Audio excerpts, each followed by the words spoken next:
En ce moment, on a des bananes qui poussent, on a eu des fruits de la passion, on peut aussi avoir des tomates, des poivrons, même en hiver. C'est un jardin magique, dans une maison bien singulière. Une Earthship dont nous avions suivi la construction en 2017.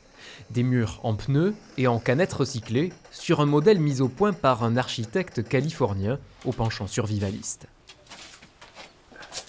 La maison, elle est presque complètement face au sud, à 10 degrés près. Et donc on a des panneaux solaires en haut pour l'électricité. Et à l'arrière de la maison, on a aussi des citernes de récupération d'eau de pluie. Semi-enterrée et sans chauffage, la maison est pourtant confortable en ce jour d'hiver, où la chaleur de la serre se diffuse dans toutes les pièces.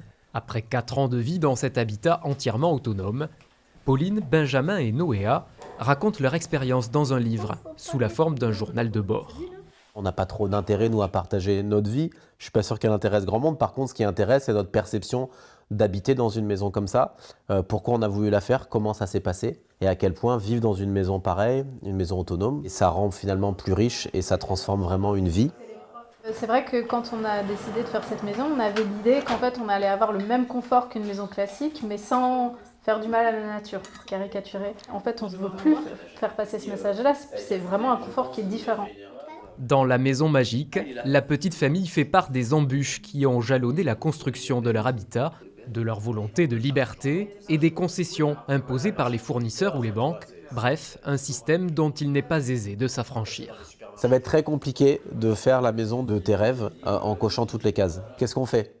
Est-ce que la fin justifie les moyens? Est-ce qu'on reste sur notre ligne rouge?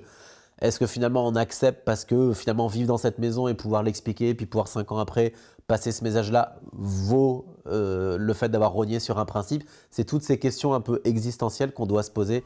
Une réflexion et un parcours racontés comme une petite aventure sur le chemin d'un autre mode de vie.